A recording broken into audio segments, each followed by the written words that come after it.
Students, our today's topic is thinking about the time and historical periods. What's the new topic today is thinking about the time and historical periods. So, historians do not see time just a passing of hours, days, or years as a clock or a calendar. Time reflects the changes in social and economic organization in the prestige and transformation of ideas and beliefs. So student देखिए, अब पहले historians के पास कोई particular time देखने के लिए या date वगैरह सिक्योर वगैरह रखने के लिए क्या होता था कि कोई क्लॉक नहीं होता था, कोई कैलेंडर नहीं होता था। तो वो लोग किसका यूज़ करते थे बेटा? वो लोग यूज़ करते थे मैन्यूस्क्रिप्ट्स का, इंस्क्रिप्शंस का। ठीक है, अब ये इंस्क्रिप्शंस किस पर लिखी जाती थी? रिमेंबर बेटा, in 6 years we have already studied about the what is about inscriptions and manuscripts. तो बेटा ये मैन्यूस्क्रिप्ट्स किस पर लिखी जाती थी? पत्तों पर लिखी जाती थी। ओके, पाम लीफ पर लिखी जाती थी। Then inscriptions are wrote about in the stone, hard surface of stone. तो उसके हिसाब से हमें ये पता चलता है कि भाई पर्टिकुलर कोई सा किंग था, तो उन्होंने उनका जो अम्पायर था उसके अम्पायर के रूल्स एंड रेगुलेशंस किस टाइप के थे, तो उसका पता हमें कैसे चलता था? वो मैन्यूस्क्रिप्ट्स और इंस्क्रिप्शंस को देखकर। लेकिन इतने टाइम तक बेटा इंस्क्रिप्शंस को संभाल कर रखना पॉसिबल नहीं हो पाता था और मैन्यूस्क्रिप्ट्स को भी संभाल कर रखना पॉसिबल नहीं हो पाता। क्यों?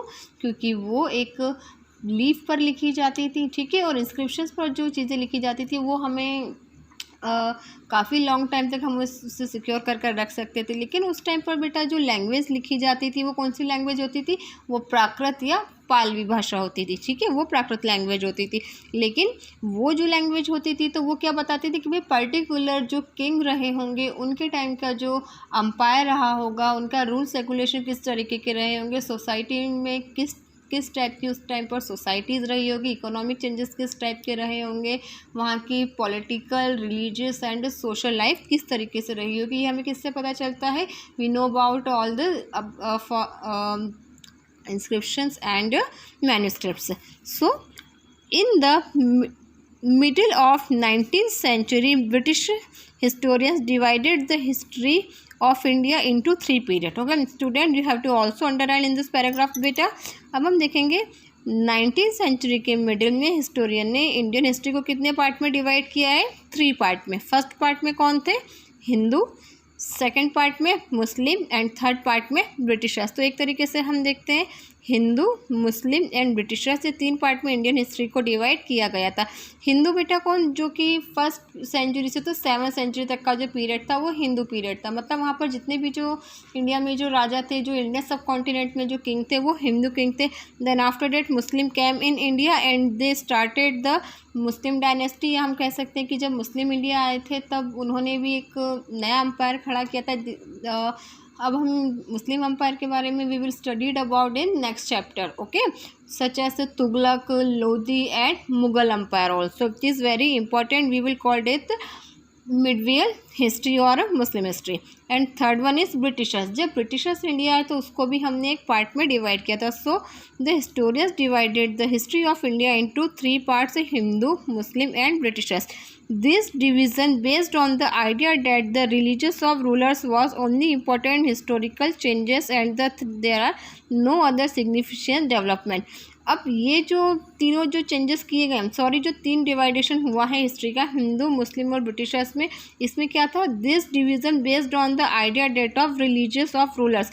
अब ये जो डिवाइडेशन हुआ ये किसके बेस पर हुआ है? Idea that the religion of rulers, मतलब जो रूलर्स थे उनके जो रिलीजियस बिहाव थे, मतलब जो रूलर थे वो कौन सी कम्युनिटी को बिलोंग करते थे, उनके किस तरीके से रिलीजियस आइडियाज़ थे उसके ऊपर बेस हुआ। जैसे हिंदू, उन्होंने हिंदू धर्म को माना, मुस्लिम्स, उन्होंने मुस्लिम्स के वो लोग क्या थे, एक तरीके से उनके डिवोटी थे, मुस्लिम्स डिवोटी थे। Then Britishers. Okay, so in the और फिर इसके बाद जितने भी जो सोशल और इकोनॉमिक चेंजेस हुए थे वो भी बेटा इन्हीं पीरियड्स में हुए थे। कैसे? जैसे सती प्रथा तो जो थी वो मिडविल हिस्ट्री में आई थी। ठीक है, लेकिन ब्रिटिशर्स ने आने के बाद क्या किया था? ऐसे बहुत से हमारे सोशल चेंजेस हुए थे। जैसे ब्रिटिशर्स ने सती प्रथा को एंड जो सती सिस्टम था उसको बैंड कर दिया था। उसको 1829 में राजा राम मोहन राय ने, उस टाइम के जो वायसराय थे लॉर्ड विलियम बेंटिंग के साथ मिलकर सती प्रथा को बंद कर दिया गया था। इवन स्लेवरी सिस्टम बंद हो गया था। डॉरी सिस्टम बंद हो गया था, ठीक है।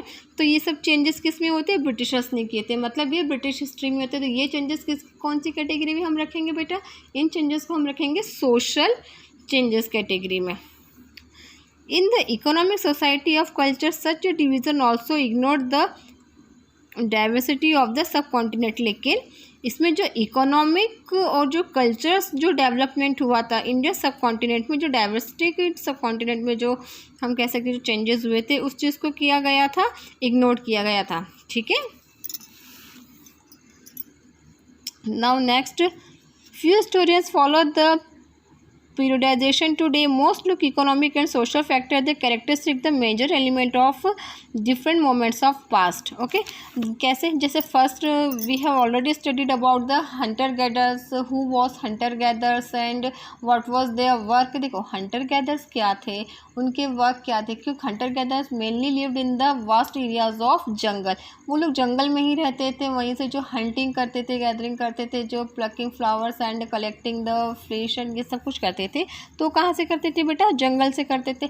लेकिन फिर जब उनमें जैसे जैसे हम कह सकते हैं कि उनमें एनेक्सिटीज आई, तो क्या हुआ था कि उनमें ये जो आइडियाज़ हुए थे, आइडियाज़ कौन से, जो एग्रीकल्चरस आइडियाज़ थे, जैसे जैसे उनमें समझ है कि भाई हमें अब एक प्लेस से दूसरे प्लेस जाना पड़ेगा। क्यों, क्योंकि क्लाइमेटिक चेंजेस हो रहे थे, जैसे बारिश का मौसम आता है, सर्दी का मौसम आता है, तो उनके पास जो उनके कैटल्स थे, उनको खाना देने के लिए भी, पानी के लिए भी वो एक प्लेस से दूसरे प्लेस की ओर जाने लगे। फिर धीरे धीरे उनमें खेती करने का और एग्रीकल्चर का आइडिया आया। तो ये भी एक इकोनॉमिक चेंजेस में रहा होगा, ठीक है।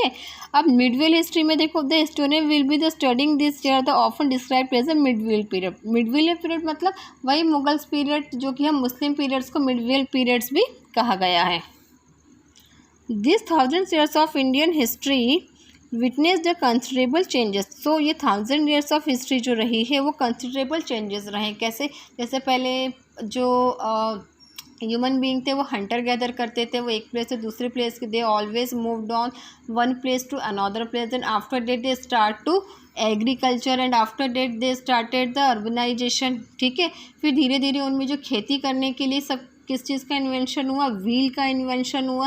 फिर उसके बाद हम लोग कह सकते हैं जो कुल्हाड़ी जो आती है ना बेटा, उसका इन्वेंशन हुआ, जो स्पैट का इन्वेंशन हुआ। तो ये सब चीज़ें क्या है बेटा, सोशल और इकोनॉमिक चेंजेस होंगे, ठीक है। New ways of agriculture category में। अगर students, you have to also studied about this lesson and read that.